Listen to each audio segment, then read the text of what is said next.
और इसी बीच में पीयूष गोयल भी वोट कास्ट करने के लिए इस वक्त पहुंच चुके हैं पोलिंग बूथ से। पीयूष गोयल की ये तस्वीरें, जाहिर बात है एक तरफ जहां पर बड़े बड़े दिग्गज हैं, पीयूष गोयल अपनी फैमिली के साथ, अपने परिवार के साथ वोट कास्ट करने के लिए इस वक्त तस्वीरों में नजर आ रहे हैं। और सबसे बड़ी बात कि नेताओं का पहुंचना या फिर सेलेब्स का पहुंचना या प्रधानमंत्री की तरफ से शुरुआती दिन के साथ ही अपील किया जाना कि लोग अपने घर से निकले, अपने मताधिकार का इस्तेमाल करें, एक संदेश देता है। और ऐसे में लोग बढ़ चढ़कर हिस्सा ले, क्योंकि अभी 9 बजे तक जो वोटिंग परसेंटेज आया है महाराष्ट्र में वो क्लोज टू 7% है, अभी 7% भी मतदान पूरा नहीं हुआ है। ऐसे में ज़रूरी है कि जल्दी से जल्दी मतदान करने के लिए लोग निकले, पोलिंग बूथ पर पहुंचे, क्योंकि 3 घंटे का वक्त बीत चुका है। सुबह 7 बजे से वोटिंग शुरू हुई थी, अब 10:07 हो रहे हैं और ऐसे में वोटिंग परसेंटेज बढ़े। चुनाव आयोग की तरफ से इसको लेकर तैयारियां की गई। चुनाव आयोग ने जागरूकता लोगों के बीच में फैलाई वोटिंग राइट को एक्सरसाइज करने को लेकर, और जो पोलिंग बूथ है वहां पर कुछ इसी तरीके से खास तैयारियां की गई। जैसे कि आपने अक्षय कुमार को भी सुना या फिर आपने राजकुमार राव को सुना या बाकी सेलिब्रिटीज पहुंचे, वो इंतजामात की बात कर रहे थे कि चुनाव आयोग की तरफ से अच्छे इंतजाम किए गए हैं पोलिंग बूथ्स पर। फिलहाल आपको इस वक्त पीयूष गोयल नजर आ रहे हैं। पीयूष गोयल अपना वोट कास्ट करने के लिए पहुंचे। आदित्य, इन तस्वीरों में एक साथ जोड़ना चाहिए। देखिए, तो जैसा पहले बात हो रही थी महाराष्ट्र को लेकर, जाहिर तौर पे ये इसलिए भी हिट है क्योंकि आज देखिए आपको बहुत सारे सेलिब्रिटीज़ मिलेंगे, उनकी कई बात जिनका आप जिक्र कर रही हैं वो अपने आप में बहुत महत्वपूर्ण है। वो कहीं ना कहीं वो साइड ऑफ पॉलिटिक्स बताती हैं। फिर महाराष्ट्र का जब जिक्र हो तो एक समर सॉल्ट का जिक्र होता है, पॉलिटिकल समर सॉल्ट महाराष्ट्र ने इंट्रोड्यूस किया है, और अभी भी नतीजों के बाद भी कौन सा पॉलिटिकल समर सॉल्ट कब हो जाएगा ये पता नहीं होगा। तो जाहिर तौर पे लेकिन ये तस्वीरें, पीयूष गोयल का जाना, पीयूष गोयल की बात हो या नितिन गडकरी की बात हो, केंद्रीय चेहरे जो हैं वो अपने आप में बहुत ज़्यादा मायने रखते हैं, लोग के बड़े फॉलोअर्स हैं। और फिर सबसे महत्वपूर्ण बात है ओबीसी वोटर्स, मराठा वोटर्स, महिला वोटर्स और जो 12% अल्पसंख्यक वोटर्स और 10% आदिवासी वोटर्स जो महाराष्ट्र में भी है, झारखंड की बात तो अलग है ही। ये तमाम वोटर्स किस तरफ जाता है? बीजेपी का प्योर अगर सिंपल टेबल गणित की बात करें तो 52 में से 30% ओबीसी वोटर्स और मराठा के कुछ परसेंटेज ऑफ वोटर्स में सेंधमारी। ये एक सिंपल गणित है। और इसके अलावा ये कोशिश है कि हिंदू लामबंद हो जाए, जातियों की काट, और जाहिर तौर पर और वहीं विपक्ष की यही कोशिश है कि किसी भी तरीके से ये जो 12% अल्पसंख्यक वोट तो मिलेगा ही मिलेगा, साथ में हम मराठा को अपने पास रखें। और ये जो दलित नाराज हुआ है, क्योंकि हम जब माधव वोट बैंक की बात करते हैं उसमें से जो धनगर जाति को जैसे ही आदिवासी में डाला, एसटी में डालने की कोशिश की, तो उनको कंसोलिडेट, तो एक एक सीट पे अलग अलग समीकरण। और ये कहना गलत नहीं होगा, मैं इस बात से खत्म करूंगी कि 288 सीट्स पर हर सीट पे अलग मुद्दा है, हर सीट के रुझान अलग है, हर सीट पे मुद्दे अलग हैं, और ये बहुत रोचक चुनाव। क्योंकि आपने मराठा वोट बैंक का जिक्र किया है, संजय राणा जी आपसे एक प्रतिक्रिया इसको लेकर, लेकिन उससे पहले बस बीच में किसान का जिक्र, मैं किसान का जिक्र, किसान भी एक इंपॉर्टेंट है क्योंकि आपने विदर्भ और बाकी क्षेत्रों का भी जिक्र किया, तो जाहिर है ऐसे में किसान महत्वपूर्ण हो जाता है। लेकिन बीजेपी के प्रवक्ता ऋषभ तिवारी हमारे साथ है, कांग्रेस के प्रवक्ता डॉक्टर हमीद हुसैन साहब हैं, और सर्वेश पाठक जी हमारे साथ स्टूडियो में, राहुल लाल जी, संजय राणा जी हमारे साथ हैं। आप बीजेपी और कांग्रेस के प्रवक्ताओं को भी मैं स्वागत करती हूँ। और संजय राणा जी, क्योंकि मराठा वोट बैंक का जिक्र अभी अदिति ने किया, उसी के साथ बस मैं आगे बढ़ जाती हूँ। आपको लगता है कि ज्यादा नुकसान महाराष्ट्र के इस बार के चुनाव में उन क्षेत्रीय पार्टियों को है जिनका कोर वोट बैंक ही मराठा वोटर था? वो पार्टियां टूटी और उनकी पार्टियों के टूट के बाद ये पहला विधानसभा चुनाव है, या आप बीजेपी कांग्रेस का कोई मेजर नुकसान देखते हैं? मुझे लगता है ज्यादा क्षेत्रीय पार्टियों के लिए दिक्कत है। देखिए, जहाँ पे मराठा की बात हो रही थी, चाहे अगर आप 19 का देख लीजिए, चाहे 24 का चुनाव देख लीजिए, उसमें कहीं ना कहीं दोनों बड़ी पार्टियों को, लगभग लोकल पार्टियों को और बड़ी राजनीतिक पार्टी भारतीय जनता पार्टी कहीं ना कहीं नुकसान हुआ था। जहाँ तक बात हो रही है आदिवासियों का, जो आदिवासी वोट है, चाहे वो दलित वोट है, कहीं ना कहीं भारतीय जनता पार्टी के हाथ से खसका है। क्योंकि आप जब समीकरण देखेंगे, तकरीबन 35 सीटें जिसमें आमना सामने का था आईएनसी और इसमें भारतीय जनता पार्टी में, और भारतीय जनता पार्टी कहीं ना कहीं 13 पे आकर सिमट गई थी। तो ये दिलचस्प हो जाता है भारतीय जनता पार्टी किस तरह से उस सेंध मारी पे कवर करती है। देखिए, आदिवासी जो है वो खसका है, दलित खसका है, और बाकी जो वर्ग है वो खसके हैं, तो उनको कैसे गणित बैठा करके अपने पक्ष में करेगा, ये इसके लिए चैलेंजिंग था। नो डाउट आप विदर्भ की बात इसलिए बार बार करा जा रहा है कि सबसे ज़्यादा सीटें वहाँ पे आती हैं और वहाँ पे एक हेडक्वार्टर भी है। आरएसएस का, और वहां से अगर सीटें कम होती हैं तो कहीं ना कहीं प्रश्नवाचक चिन्ह संघ के ऊपर भी उठता है। सिंह ने इसीलिए बहुत समीकरण और जो पॉलिटिकल स्ट्रेटजी बना करके वहां पे इस बार बूथ लेवल की मैपिंग की है, और कहीं ना कहीं उस समीकरण जो बिगड़ गया था 24 हो या 19 में, उसको वापस लाने की कोशिश की जा रही है। कई जगह जो 44 सीट थी उस जो 2014 में, उसके बराबर पहुंच सके, क्योंकि घट के कहीं ना कहीं 13 पे पहुंच चुकी है। तो ये जितनी भी जातिगत समीकरण, जैसे अदिति ने बताया कि सबको अपने पक्ष में करने की कोशिश कर रहे हैं। देखिए अल्पसंख्यक जो वोट है पूर्णिमा, वो नो डाउट वो कहीं ना कहीं जो है वो कांग्रेस या एनसीपी के पक्ष में जाता है, लेकिन बाकी जो वोट है वो कहीं ना कहीं बढ़ता है। हमीद हुसैन साहब, आपकी आवाज को हम सुन पा रहे हैं, या तो आप म्यूट कर लीजिए थोड़ी देर के लिए सर।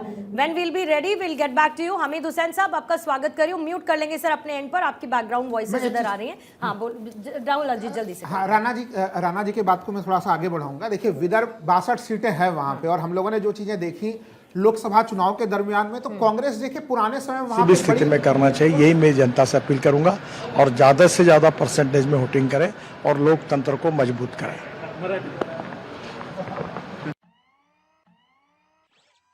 चेहरों का महाराष्ट्र में बात कर रही थी वो, उसमें से नितिन गडकरी एक बहुत बड़ा चेहरा है अपने काम के लिए, अपनी पर्सनालिटी के लिए, लोगों के बीच अपनी रीच को लेकर, और सबसे ज्यादा लोगों के बीच अपनी पसंद को लेकर। अदिति पूर्णिमा बस इतना से कहने दीजिए कि जितना बड़ा चेहरा है उतना यूटिलाइज नहीं किए गए, उतना सिर्फ उनको नागपुर तक रखा। और जैसे राणा जी ने कहा एक लाइन में, हाँ।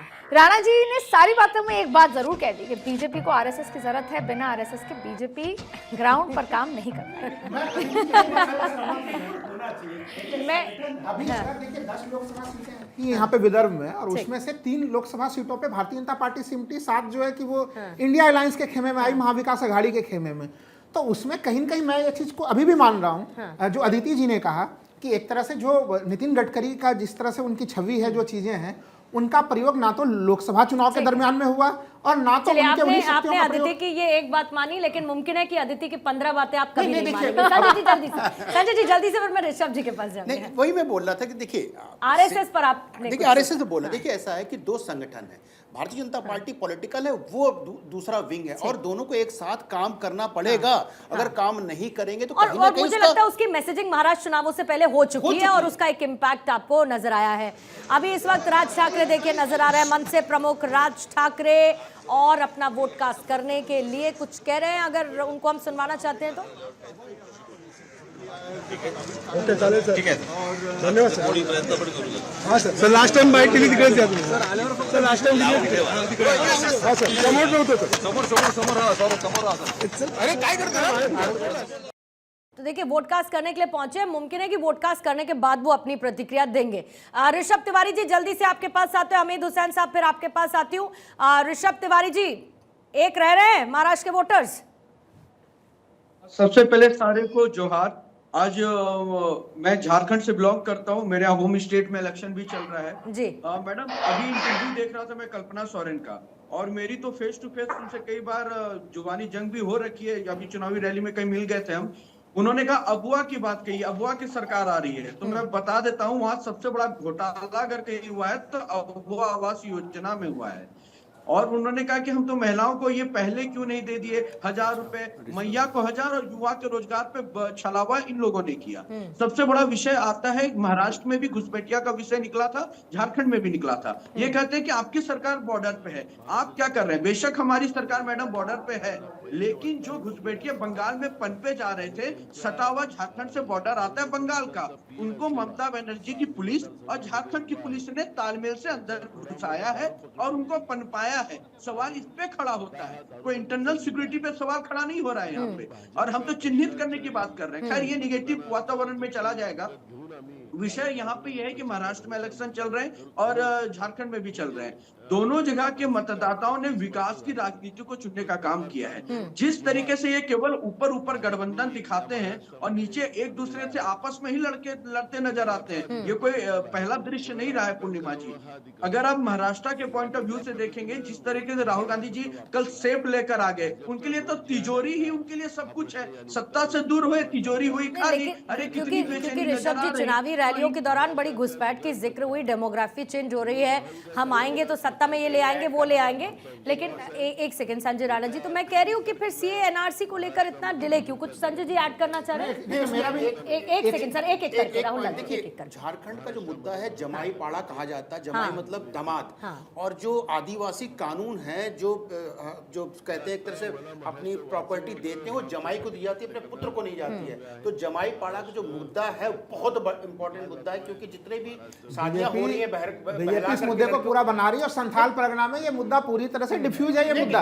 अच्छा ये बता दीजिए, यहाँ ऋषभ जी हैं यहाँ पे संथाल परगना से, क्योंकि वहां से मैं भी और वहां से ऋषभ जी भी आते हैं, उसी क्षेत्र से आते हैं, हमारे क्षेत्र से ही। ठीक है। वहां पे मैं केवल एक सिंगल सवाल पूछ रहा हूँ, अचानक से ये कहाँ से बीजेपी निशिकांत दुबे जो सांसद महोदय हैं उनके पास आंकड़े आए कहाँ से, घुसपैठियों के वो आंकड़े, जबकि 2011 के बाद तो कोई जनगणना हुई नहीं है। फिर तो आप ये भी कह देंगे कि निशिकांत दुबे के पास वो सारे सुझाव कहाँ से आए जो वक्त संशोधन को लेकर आए थे, और उनके पास कहाँ से आए आंकड़े 2011 के ठीक बाद है, कोई मेरे सेंसस तो हुआ नहीं, सेंसस के आंकड़े कुछ आते समझ में हर आता। 1 किलोमीटर पे एक नई मस्जिद बन गई है, ये आंकड़े आपको नहीं, दिख नहीं बिल्कुल रही। ठीक है। हर एक ऋषभ जी, चीज ऋषभ जी, 30 ये सेकंड में बीजेपी कहाँ का से बन बिल्कुल गई? प्रोपेगेंडा वाली 30 स्थिति सेकंड है। में, आदिवासी क्षेत्र में ऐसे कैसे हो रहा है? ऋषभ जी 30 सेकंड में जल्दी से। पूर्णिमा जी, सबसे पहले तो मैं कहूंगा राहुल लाल जी, आप कम से कम जो अपने गांव में घुसेंगे तो पता चलेगा कहां से चेंज हो रहा है वहां पे। तो देखिए, केंद्रीय मंत्री पीयूष गोयल की तरफ से अपील की गई कि अपने परिवार के साथ हालांकि वो मतदान करने पहुंचे, और उस दौरान लोगों से भी अपील की कि आज क्योंकि महाराष्ट्र का भाग्य तय करने का दिन है और इसीलिए अपने घर से निकलें, अपने मताधिकार का इस्तेमाल करें, भारी संख्या में लोग मतदान करें। इसका भी जिक्र पीयूष गोयल की तरफ से किया गया। पोलिंग बूथ पर वो मौजूद थे और उन्होंने कहा कि वोटिंग को लेकर लोगों में उत्साह है, लेकिन क्योंकि उत्साह है तो वो उत्साह वोटिंग परसेंटेज में भी रिफ्लेक्ट होता है। देखिए, 9 बजे तक की वोटिंग अकोला में आ चुकी है, 6.06 आ चुकी है अमरावती की वोटिंग सुबह 9 बजे तक की। इसी तरीके से औरंगाबाद में 7.05, ये 7.05 वोटिंग जो है वो अमरावती की है। कोल्हापुर में 7.38% अभी तक वोटिंग हो चुकी है। ठाणे में 6.66% अभी तक वोटिंग परसेंटेज निकलकर सामने आया है, और धुले में है 6.79 वोटिंग परसेंटेज अभी तक का। फिर नांदेड़ में 5.42% वोटिंग हो चुकी है। अभी 10:30 बज रहे हैं, 9 बजे तक की वोटिंग परसेंटेज है। गाजियाबाद में 5.36% की वोटिंग है। सीसामऊ में 5.73% की वोटिंग है। वहां पर हमारे सहयोगी लगातार पोलिंग बूथ से तस्वीरें भी दिखा रहे हैं। मजबा में 10.55% वोटिंग हो चुकी है, तो मीरापुर में 13.01% अभी तक का वोटिंग परसेंटेज है। खैर में 9.03 है, वहां पर भी कुछ शिकायतें आई थी, और फूलपुर में 8.83